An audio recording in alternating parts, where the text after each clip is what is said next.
And hello YouTube, GSmaniamsmart here. Today's video we're going to be taking a look at the most recent patch, the May 16th patch. A lot of balance changes here. We'll go over each of the professions very quickly. There's also a huge amount of new sigils that I want to touch on. So some big changes that could be really impacting PvE and PvP, but I think more so PvP. So that's what we're going to talk about today. Hopefully you enjoy, and I'll see you in just a second.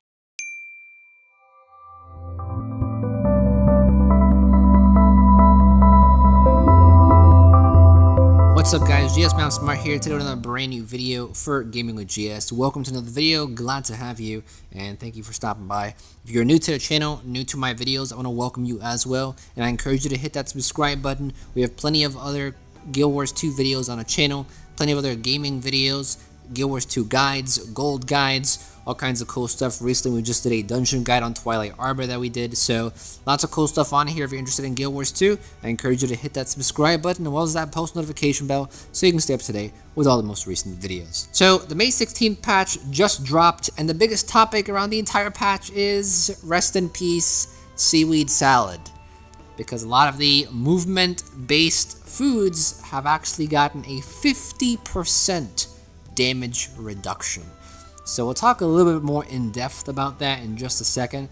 But first off, I want to start off by saying that there is no new PvP season. I would have thought there'd be a new PvP season this Tuesday, but it seems like we're still going to be waiting a bit for the next PvP season.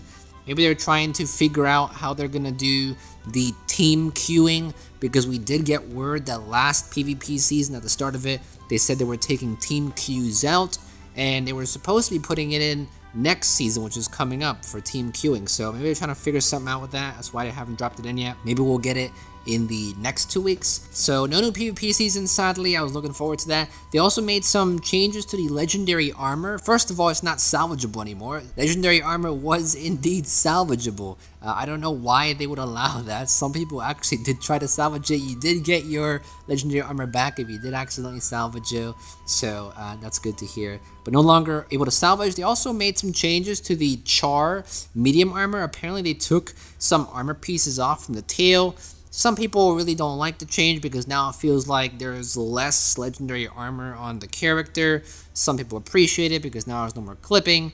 So there's a huge discussion around that, and quite frankly, I don't play Char a lot. Right now I don't have my legendary armor, so for me it's not even a big deal, and I barely play medium armor anyway. But they did make that change, so I guess the fix for that clipping, this was the solution for it. Now, as I said in the beginning of the video, food nerfs came in.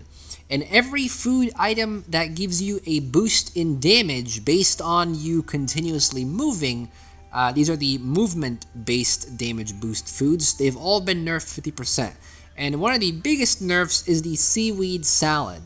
Now, the reason why the Bowl of Seaweed Salad is one of the biggest nerfs is because it went from 10% damage to 5% damage, but this is also one of the most popular, if not the most popular food item for raiding, or well, it was the most popular food item for raiding. After the patch this morning, this seaweed salad has dropped in price super quickly, and in turn is probably also going to drop the price of seaweed itself. So that's kind of sucky. You know, I feel like they should not be reducing the damage of these foods. There could have been another solution for it. Maybe once you get to a certain amount of health threshold, you don't get the boost anymore. Like something like that would have been a better decision rather than just cutting all DPS in half for power-based builds. And this is one of the big discussions around this topic. Now that Seaweed Salad got nerfed along with everything else, such as Bowl of Winterberry Seaweed Salad, the Swiftly Scrambled Eggs, the Bowl of Asparagus and Sage Salad, the Can of Asparagus and Sage Salad, Experimental Remnant, Cabbage and Chicken Salad, and the Bowl of Coleslaw. Now that all these have been reduced 50%, if you use any of these, it's pretty much going to be lackluster now compared to, say, something like the Spicy Butternut Squash Soup, which is now increased in price by a huge amount on a trading post. So it already seems like the community as a whole is now making other foods that are plus 100, plus 70 the standard for raids now, and no longer the Bowl of Seaweed Salad, no longer the movement-based damage boosts. Now, personally, I've always liked the plus 100, plus 70 foods better, because I just found it annoying that you had to constantly keep walking and keep moving. Devs and players are calling it the wiggle. They had to wiggle constantly, so there's no more wiggling or dancing around. Personally, I can't say I'm too affected by this because I've always used plus 100, plus 70 foods in my favor. And let's be real here. I mean, the difference between someone using a plus 100, plus 70 and someone using a seaweed salad 10% while moving is so minuscule. And the reason why I say this is because if you know how to play a raid, if you're good at a raid, if you know the mechanics, if you know your rotations, if you know your skills, if you know how to play your class, you're going to beat the raid regardless. I've played raids and I've beaten certain raids where people aren't even using food and we still beat the raid. So I do feel like people are a bit overreacting about this, and I'll probably get a huge amount of criticism for this in the comments section, but I do feel like people are overreacting just a bit. Now, yes, I can completely understand that it's completely unfair for people who are running condition-based damage because they're not getting nerfed at all. In fact, this patch was very favorable towards condition damage builds. A lot of condition damage based builds have been buffed, and well, condition damage food was not nerfed, so a lot of people are taking offense because power based foods were nerfed and condition damage foods are not nerfed. Will condition damage now be the bigger thing to have in raids, the standard in raids? Are people going to accept more condition damage builds and less power based builds? If they're going to do that, I think it's pretty sad because, quite frankly, like I said, success in a raid comes down to your understanding of the raid, comes down to your knowledge of your class, and comes down to knowing how to play the game. Food is not going to make a huge difference. It's going to help you out in damage, but if you have someone who doesn't know how to play the raid and has seaweed salad with 15%, 20% damage boost, and they constantly die and don't know what they're doing, it's not going to make a huge difference, and it's not going to help. So that's the story around that. Personally, I don't care too much about it because I've always used different foods, but I can definitely sympathize for those people who have had a bunch of these stacked up and now they're stuck with them, or those who have always used these and now they feel like they have to switch to something else, or those who only play power based and now they feel like they're inferior to condition based builds. I can understand that and I can sympathize with that. Now, there were a lot of profession balance changes. I'll go over that last because I don't want to focus on that too much in the video. I know some of you are probably going to skip over it anyway because those classes you don't play, you're not going to care about anyway. So we'll go straight to PvP Sigils. There were some new PvP Sigils added, and they also removed PvP Sigils. Today when I logged in, I had 4 pieces of mail saying, oh, here's your refund. I had 12 golds sitting in my mailbox from ArenaNet because 4 of the sigils that I bought are no longer available. So that kind of sucked. But I will say this, even though they took out some of these sigils that I bought, I do think this is going to make a huge change in the way we create our builds for PvP, because some of these new sigils are really cool. Now on screen you should see a scrolling list of some of the sigils that they imported into the game, and I gotta say, I'm loving some of these new ones. I mean, a lot of these are really interesting. You will get the refund if you did buy an older sigil that's no longer available, obviously, like I did.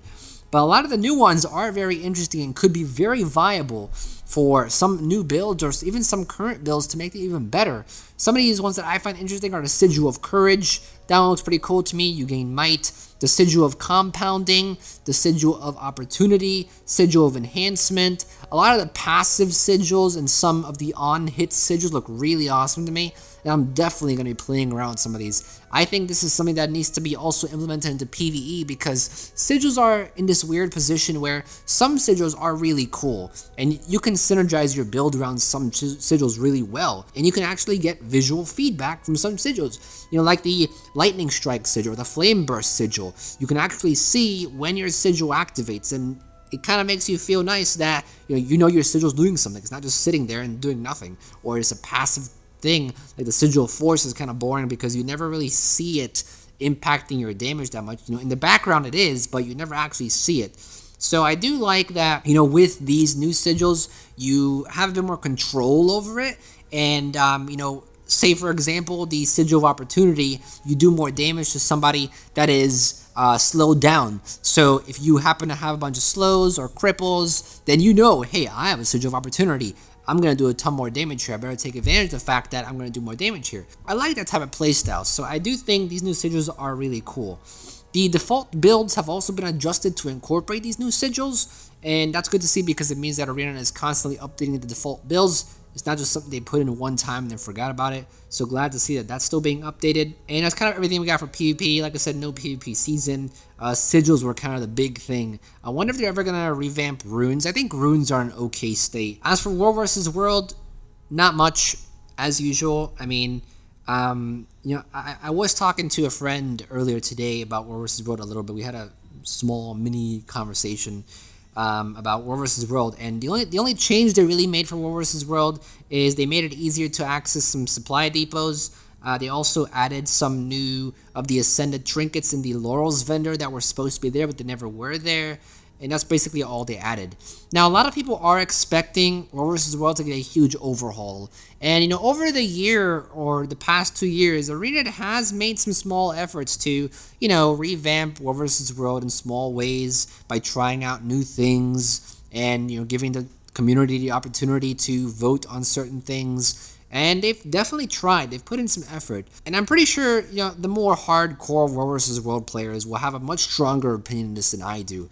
But when I play War vs. World, I gotta tell you, I'm having fun. You know, I can't see any huge striking problems that make me want to quit War vs. World. I mean, yes, it does suck when you're outnumbered. Some of the mechanics behind War vs. World are a bit clunky sometimes as well, but I mean overall the game mode I think is really fun. I mean, if you actually try to play the game mode and you put an effort, it can be really fun. So part of me feels like a lot of times the community overreacts about War vs. World, and the state that it's in is actually better than it usually is deemed to be or made out to be. But like I said, I'm not a hardcore War vs. World player, and I'm very sure that there are issues in the game mode that run deeper into the game mode that I probably don't understand fully, that I'm sure a lot of you may comment down below. And in fact, if you do have a comment about War vs. World that you think is a huge problem currently, please do leave in the comment section below, because I would love to see it and I would love to talk about it in future videos as well. You know, maybe ArenaNet watches my videos. Who knows? Maybe they watch segments of it. Maybe people who have a greater voice than I do watch my videos and they can pass the message on. So if you know of a really big problem, leave it in the comment section below, because personally I don't see that many huge problems. I have a lot of fun in War vs. World. I've been playing it a lot lately, and one of my friends seemed to agree too. You know, he said that he doesn't see a lot of problems in it either, and that a lot of the players just like to overreact to problems that are there when sometimes they're not even there at all. We also got some new Black Lion Trading Company skins for 1 ticket. My opinion on these is they don't look, I mean, they look okay. They don't look super amazing. I'm not going to run out to the Black Lion Trading Company and buy them. So if you want to pick them up, you can. You know, my personal taste is a bit different. They do cost 1 ticket, so if you have 1 Black Lion Trading Company ticket, you can get it. Otherwise, you'll need to collect 10 scraps, or you need to open a bunch of Black Lion chests to get a ticket. The Black Lion chest has also been updated. The Sworn of Balthazar chest is currently up now. New seasonal items, new items in the Black Lion chest, the usual. You know, they constantly update this every new Living World episode or every new festival. So if you're into opening those chests, which I know a lot of you aren't, but it's worth mentioning still, if you happen to get a key and you want to open it, then there are some pretty cool things you can get from it. And there's obviously some more gem store stuff. They're also apparently going to be releasing an Unbound harvesting pack. So if you want to get these harvesting sickles, the mining axe, and the logging axe, that gives you Unbound magic whenever you chop down trees or mine things, they're going to be releasing that as well. It might be released already. I haven't checked the gem store though. But you'll be able to have an infinite use of those harvesting tools. And it seems like Arena constantly is making these. And quite frankly, those of you who buy it, that's the reason why they're continuously making it. So, you know, I'm sure they are useful. I'm sure that people would like to have the Unbound version of them. I would, but they just cost a lot of gems, and I don't really find it that worth. I'd rather just buy my things with karma. I think it's sufficient for me. I don't really need to have the, you know, infinite ones. I don't think it's that huge of a deal. So that's basically all the major updates that we had in game. Now let's go over some of the balance changes. And we're going to start off with Ellie's, because now Ellie is the first one on the list. I'm also a Ellie main, and I know a lot of people play Ellie too. Elementalist did get some nerfs to make them more vulnerable. Now, developers are saying they did this because they want to give players a few more openings for opponents to pressure them. So Basically, it means they want to make Elementalists more vulnerable because they've decreased the Obsidian Flesh skill from 4 seconds to 3 seconds. And while it may not seem like a lot, if you've watched me play PvP, if you've watched my PvP builds, you know those 4 seconds on Obsidian Flesh are crucial because they can save you. They can... So many times I've been so low on health and Obsidian Flesh has saved me. So I'm kind of salty that it got down to 3 seconds, but I'm sure I'll live with it. I'm sure we'll adjust our playstyles and we'll adjust our risk-taking according to this. I can say, though, I do kind of agree with developers. I mean, a lot of times I would jump into fights and teleport out Obsidian Flesh and then heal myself. I mean, you can be really reckless with an Elementalist, so I can't say that it's not a valid argument, but I liked playing risky. What can I say?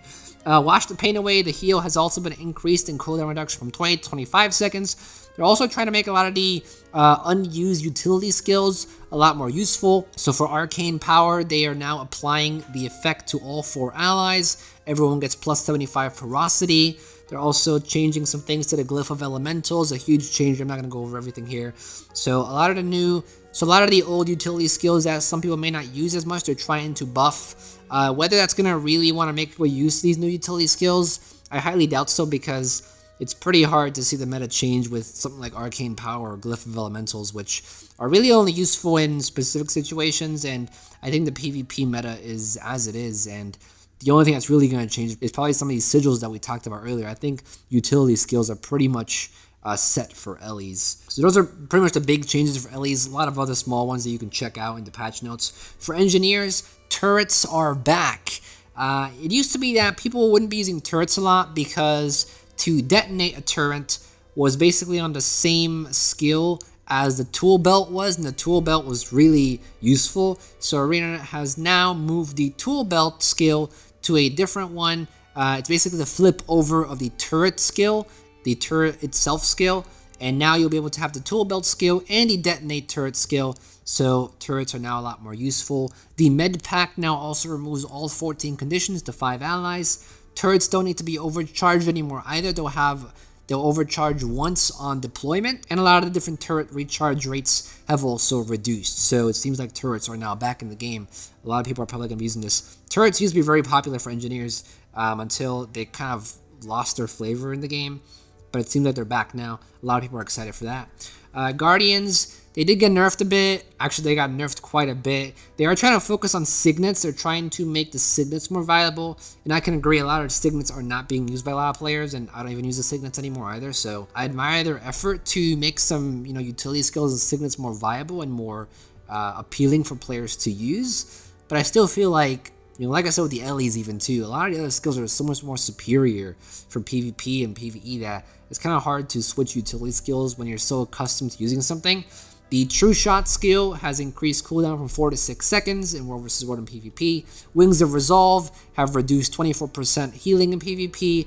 And the Test of Faith skill has a 10% damage reduction. Those are all the key points there. Mesmers, I'm not going to go over anything specific in Mesmer, mainly because there's a lot of different skills that got changed. They also added some new attacks for Phantasm skills, so maybe power-based Shatter builds are going to be a lot more popular now. If you want to see the full list of new skills that they have for the Phantasms and some of the changes, check the patch notes out. It's a lot to go over, and I don't think I want to spend too long on each class. For Necros, here's a huge change, really big change here. Now, for Necros, Epidemic was always one of the skills that everyone loved to use. Epidemic was basically overpowered. Everyone ran Epidemic in raids and PvE. Heck, people ran Epidemic almost everywhere because it was so useful. However, devs did state that it was too instant, so they did end up nerfing Epidemic, but they gave Plague a buff. Plague is now actually renamed to Plaguelands, and this skill creates a 240 radius corrupted area at the Necromancer's initial location for 10 seconds. After 1 second, it pulses damage and conditions in that area for 9 seconds. Each pulse applies a new condition, and each pulse applies all conditions from every pulse before it. Conditions applied, in order, are bleeding, poison, torment, vulnerability, cripple, weakness, blind, chill, and burning. So this is a really cool skill. I'm really looking forward to using this skill. I do have a Necro. I do play my Necro on PvP a lot, and even myself, I felt like people don't use Plague enough. I mean, Plague was a skill that I thought looked really interesting, but no one really used it a lot. And I'm glad that now they changed it, and this new Elite Plague skill, Plaguelands skill, looks really awesome. I mean, the fact that you can have a bunch of conditions ticking for 10 seconds, and whoever goes into that little area has all the conditions applied to them, even if they're in their little circle for 1 second, it just sounds so powerful to me. And Necro condition damage builds seem to be getting better and more powerful every single time that they bring a patch out. It seems like Necros are slowly but surely getting more powerful and more powerful. As for Epidemic, this ability now fires slow arcing projectiles from its initial target up to 5 targets in range. Foes hit by the projectiles gain all conditions from the original Epidemic target, and projectile strikes are unblockable but cannot critically hit. They also increased the radius to 900, so you can still do what you could do with Epidemic before this patch. However, it just takes a bit longer, so some people will be taking Plaguelands over Epidemic now, and I can't blame them. The skill looks pretty freaking awesome, and I would take it too, so really looking forward to see how that changes up some of the gameplay in PvP, even in Raids 2 and in World vs. World. As for Rangers, they did have some condition changes. It seems like developers wanted to reduce the amount of burning time they had, so a lot of the torch skills got nerfed. Bonfire and Throw Torch, those got nerfed. They reduced the time in burning. The Strength of the Pack skill also no longer pulses stability. Now it gives stacks of stability. And the main reason they did this is because they wanted to allow for boon removal gameplay. And I gotta say, that's always good to see that they're allowing more different types of gameplay and more different builds to be more viable. With stability, it was always a problem because it will pulse and you'll get new stability. So if you had boon removal for one of the stability stacks that was already put on your character, next pulse you would have stability again. So now that's made it a bit easier to get rid of stability, and boon removal now actually has a better place. As for Revenants, nothing really. I mean, Revenants, they had a lot of patch notes, but I feel like there weren't any huge changes where it really changed the Revenant playstyle. I mean, I still feel like the Revenant still plays the exact same way. There were some changes to some of the condition stuff, but everything just seems kind of the same. They said they wanted to add some more synergy to the way some of the skills work, and they wanted to improve the synergy of the class in general. But like I said, you can check the patch notes if you want. I didn't find anything crazy worth mentioning. As for Thieves, they did get a short bow buff, and they also got a buff to their Unload skill. Unload now refunds 2 initiative if all the attacks do hit, and they did also get several short bow skill buffs, so maybe we'll see Thieves using short bow a lot more. Short bow is one of these weapons that a lot of rangers use, so having another class use it very frequently is also good. So hopefully we see some Thieves using short bows, and I don't have a Thief, so I can't really tell you how great of a change it is, but if you do have a Thief, let me know in the comments section, I would appreciate it. And lastly, for Warriors, they got buffs to axes. Now, Headbutt and Arc Divider, they do have a longer cast time now, but many of the axe skills have gotten buffs, and if you're not playing Axe Warrior yet, maybe you should give it a try. Some people are saying that Axe Warrior might become part of the meta now because it has gotten some pretty significant buffs to make it do some more damage. But we'll have to wait and see. I have a Warrior. I still like using Greatsword or Hammer or some of the other weapons. So maybe I'll try out Axe and see how it works. But that's pretty much all the balance changes that we got. Those are pretty much the big balance changes and the key points that I thought are worth mentioning in this video. Hopefully you found it helpful, useful, and informative. If you did find the video helpful and informative, go ahead and leave a like. We have plenty of other patch summaries and patch discussions on the channel. Past patches and all future patches will have similar videos to this one. So if you're new to the channel, go ahead and hit that subscribe button. If you're interested in these patch summaries or any other Guild Wars 2 news or guides that we have on the channel, go ahead and subscribe. And if you have any questions or comments, want to have a discussion or anything, go ahead and leave a comment down below in the comments section. I'll be down to talking to you guys as usual. I do have to go through the comments section. I haven't gone through comments for like the past week or two. So for those of you who are waiting on replies from me, I am aware I have not replied to comments for a while, so I'm going to get to that hopefully tonight or tomorrow morning.